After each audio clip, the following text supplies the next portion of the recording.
Hello. आज हम लोग शुरू करने वाले हैं periodicity. Periodicity basically periodic properties. अगर आप इनऑर्गेनिक केमिस्ट्री पढ़ना स्टार्ट करोगे तो ये काफ़ी ज़्यादा इंपॉर्टेंट टॉपिक है।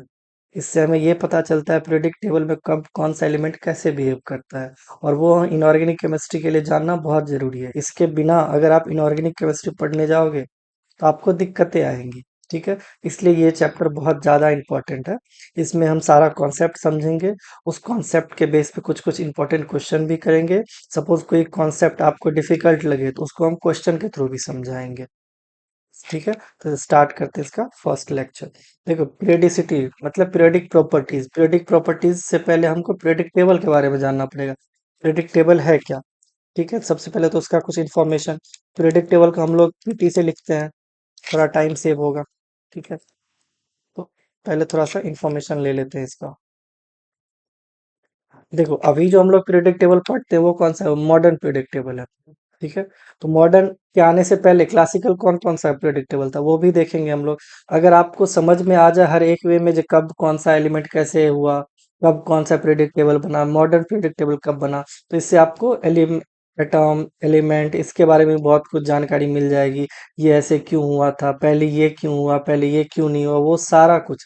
तो सबसे पहले एक बार इसका आप हिस्ट्री जान लीजिए, क्लासिकल वर्सेस मॉडर्न। ठीक है, सबसे पहले इसका इंट्रोडक्शन लिख लो। अब जैसे पीरियोडिक टेबल को अगर कोई डेफिनेशन पूछ दे तो आप तो बुक से देख के लिख सकते हो, बट एक छोटा सा एक लाइन है, उस लाइन से भी आप समझ सकते हो। जैसे for classification of elements so that to study elements in less time. देखो, बहुत सारे एलिमेंट है प्रेडिक्टेबल में। उसको अगर हमको लेस टाइम में पढ़ना हो तो उसको कुछ ना कुछ वे में तो अरेंज करना होगा ना। तो पहले क्लासिक वे में अरेंज हुआ था, फिर मॉडर्न प्रेडिक्टेबल आया, तो क्लासिक, पहले क्लासिक पार्ट देख लेते हैं हम लोग।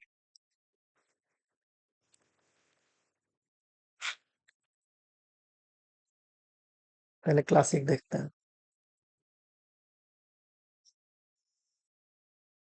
क्लासिकल पार्ट ऑफ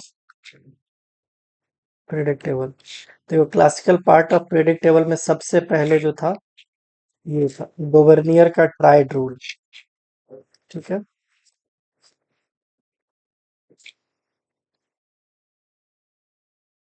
डोवर्नियर ट्राइड्स, ये अराउंड 1870 में आया। इसको अगर सिंपल लैंग्वेज में समझे ना तो ये ऐसे अरेंज किया था। सपोज राइट से मतलब तीन एलिमेंट को अरेंज किया, ए बी सी। ए बी सी को कुछ ये इस तरह अरेंज किया जो ए प्लस सी इक्वल्स अपॉन टू करे तो बी आ जाएगा।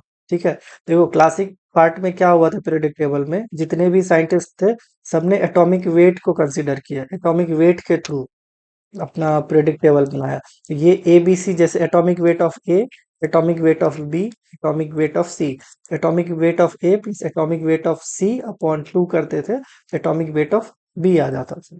ठीक है, इसको ऐसे लिख सकते हो, classification of elements in triads. Triad means वही होता है three, group of three, group of three element, three elements. ठीक है, तो इसका जो कहना था, atomic mass of B equals to atomic mass of A plus atomic mass of C upon two. ये था, इसी को बोलते थे लॉ ऑफ ट्राइड्स। अगर इसके एग्जांपल की बात करोगे, एक तो लिथियम, सोडियम, पोटासियम। तो इसका एटॉमिक वेट है 27, इसका एटॉमिक वेट है 7, इसका है 23 और इसका है 39। जब इस दोनों को ऐड करोगे और अपॉन 2 करोगे तो 23 आ जाएगा। देखो 7 प्लस 39 अपॉन 2, 46 अपॉन 2 इक्वल्स टू 23। इसका एक और एग्जांपल है, CABR, सॉरी, SRBA। इसका है 40, इसका है 88 और इसका है 137। इस दोनों को ऐड करके अपॉन 2 करोगे तो ये आ जाएगा। अराउंड आता है, इसका एग्जैक्ट नहीं आएगा, अराउंड आ जाता है। इसको इन्होंने मान लिया, तो ये एक रूल है, इसके बेस पे हम एलिमेंट्स को एज अ ट्राइट्स अरेंज कर सकते हैं। ठीक है, दूसरा आया उसके बाद,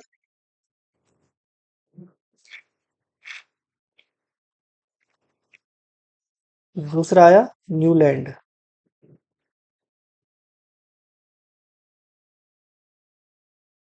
न्यूलैंड्स ऑक्टेव। हमको ऐसा लगता है ये या फिर इसके फैमिली बैकग्राउंड में कोई सिंगर हो, क्योंकि ये इसको इसी तरह अरेंज किया। जैसे ये होता है सा, रे, गा, मा, पा, धा, नी, सा। तो 1 2 3 4 5 6 7, एवरी जो एट्थ एलिमेंट होगा उसका प्रॉपर्टीज ऐसे मैच होगा इसके साथ। ठीक है, इसका कहना यही था, थोड़ा लिख लो। when elements are arranged in increasing order of their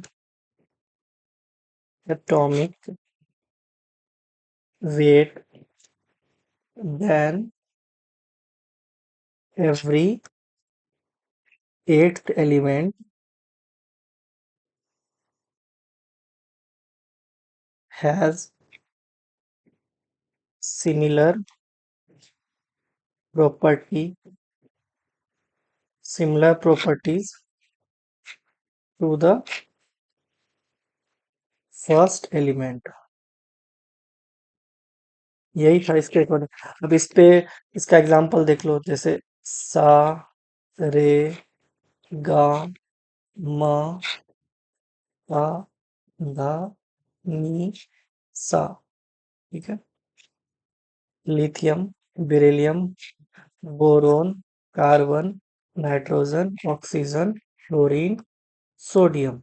क्योंकि उस टाइम पे तो नोबेल गैस नहीं मिला था, उस टाइम पे बहुत कम एलिमेंट्स मिले थे, इसलिए फ्लोरीन के बाद डायरेक्ट सोडियम आ जाती है। ये क्लासिक है। नोबेल गैस तो बाद में मिला, तो नोबेल गैस बाद में मिला इसलिए तो ये रूल ये भी फेल हो गया।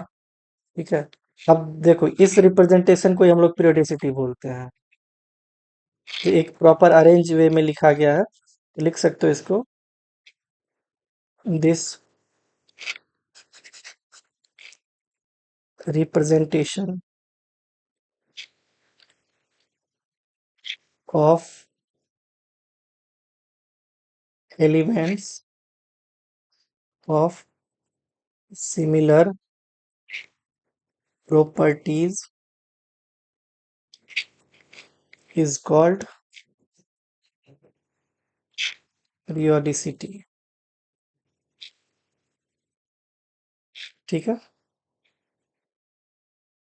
इसमें कुछ नोट डाल के लिख लो तो ज्यादा सही रहेगा।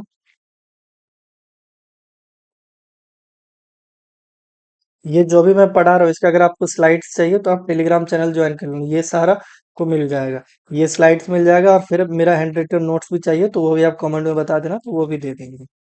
ठीक है, देखो, at the time of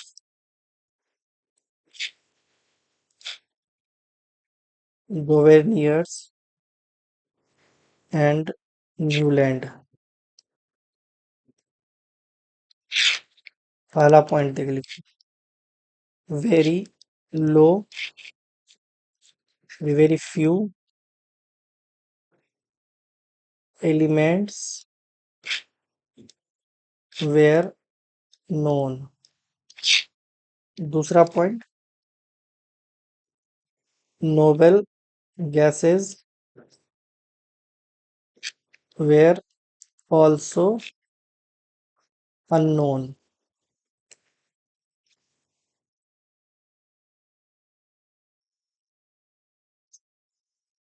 third point लिखो, these concepts are not valid for all elements. ठीक है, नेक्स्ट तीसरा आया फिर Lothar Meyer atomic volume curve, ये कर्व के थ्रू अरेंज किया एलिमेंट्स को। ठीक है, ये अराउंड 1869 में आया था। ठीक है, मैंने लिख दिया। ही proposed,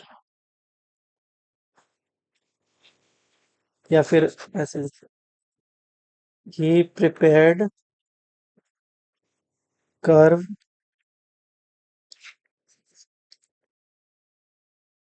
between atomic volume and atomic wait.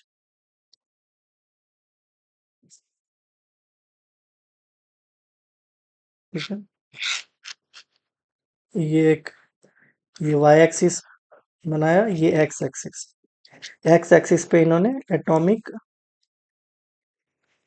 Wait को रखा और वाई एक्सिस पे एटॉमिक वॉल्यूम को रखा। ये एक कर्व बनाया जो एक बार डिसेंडिंग, फिर असेंडिंग, फिर डिसेंडिंग, फिर असेंडिंग, फिर डिसेंडिंग, फिर असेंडिंग, ये ऐसे करके कर्व बनाया। ठीक है, देखो, according to him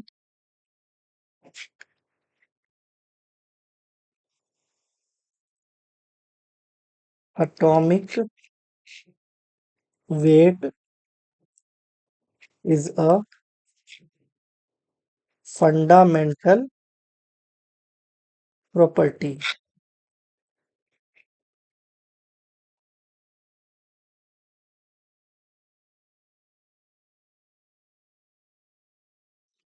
of element। ठीक है, अब इस ग्राफ से वो क्या रिप्रेजेंट कर रहा था, देखो, प्रॉपर्टीज ऑफ एलिमेंट्स डिपेंड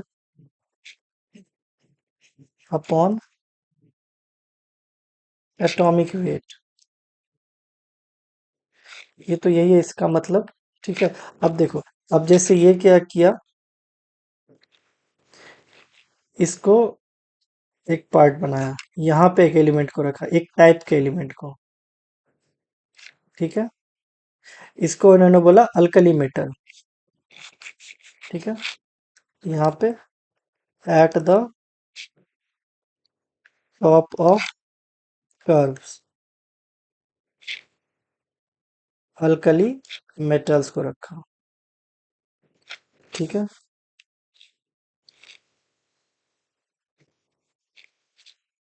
देखो, एक ये असेंडिंग कर्व है,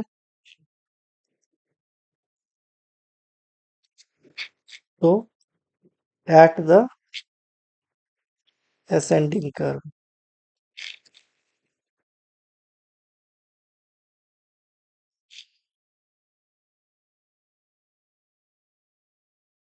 असेंडिंग कर्व्स, असेंडिंग कर्व्स पे इन्होंने हेलोजन का रखा। ठीक है, ये वाला, ये असेंडिंग कर्व है,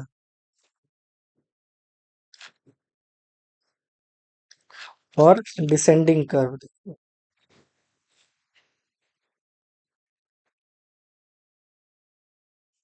रेड लगता है,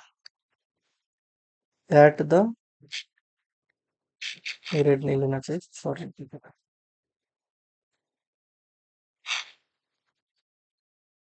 at the descending curve.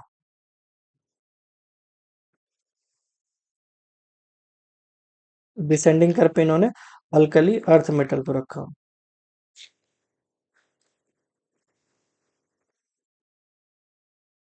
Descending curve कौन सा है? ये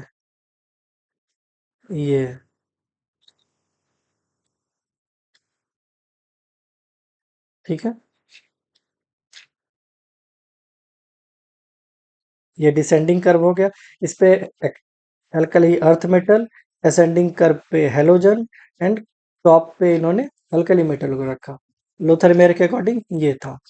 फोर्थ आया मेंडलीफ।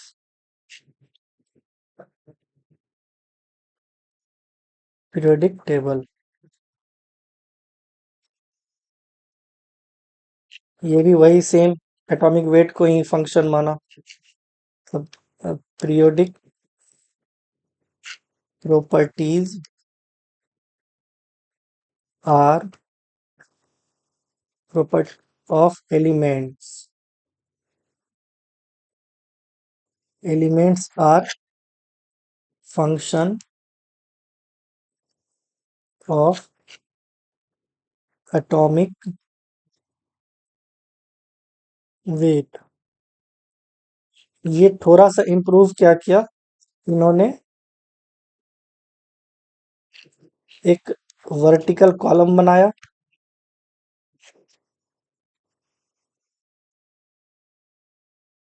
वर्टिकल कॉलम में इन्होंने ग्रुप को रखा, ग्रुप में भी एक सब ग्रुप को रखा। ठीक है।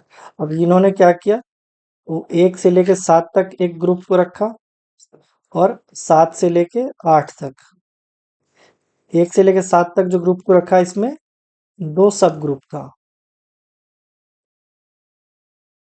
और 7 से लेके 8 तक जो था, वो था उसमें 3 सब ग्रुप था। ठीक है।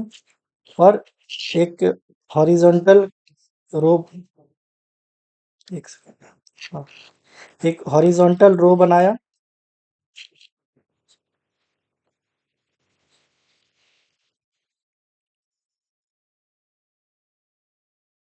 उसमें इन्होंने पीरियड को रखा। पीरियड कितना? 7। ठीक है।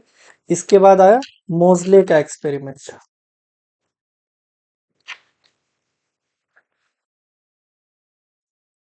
इन्होंने थोड़ा एक्सपेरिमेंट किया।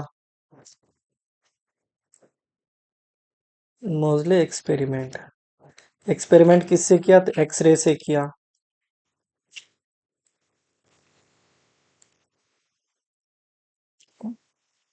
Study of X rays on elements. ये जो एक्सरे का स्टडीज किया ऑन एलिमेंट्स, उससे उनको ये पता चला root mu equals to A into Z minus B. ये एक कंक्लूजन पे पहुंचा। इसमें क्या था, ए एंड बी एक कांस्टेंट था, और जेड को इन्होंने एटॉमिक नंबर बोला। देखो, पहले डोवेर्नियर आया, ठीक है, उसके बाद न्यूलैंड था, फिर लोथर मेयर था, फिर मेंडलिफ था। ये चारों एटॉमिक वेट को कंसीडर करते आते थे। ये मोजले के एक्सपेरिमेंट से पता चला एटॉमिक नंबर जरूरी है। ठीक है। इसके बाद एटॉमिक नंबर को कंसीडर किया गया एज अ फंडामेंटल प्रॉपर्टी। इससे पहले एटॉमिक वेट चलता आ रहा था। इसको कंक्लूजन में लिख सकते हो।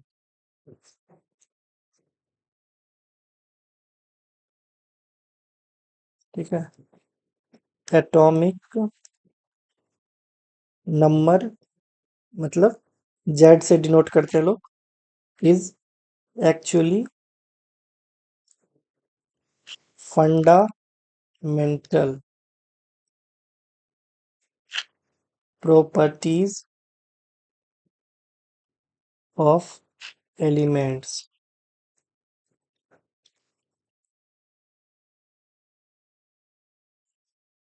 not atomic वेट, ठीक है। यहाँ पे पहली बार आया जो एटॉमिक वेट फंडामेंटल प्रॉपर्टीज नहीं है, एटॉमिक नंबर फंडामेंटल प्रॉपर्टीज है। इसके बाद आया मॉडर्न पीरियोडिक टेबल, ठीक है। मॉडर्न पीरियोडिक टेबल हम लोग नेक्स्ट लेक्चर में डिस्कस करेंगे। आज के लिए इतना ही रखते हैं, ठीक है। Thank you.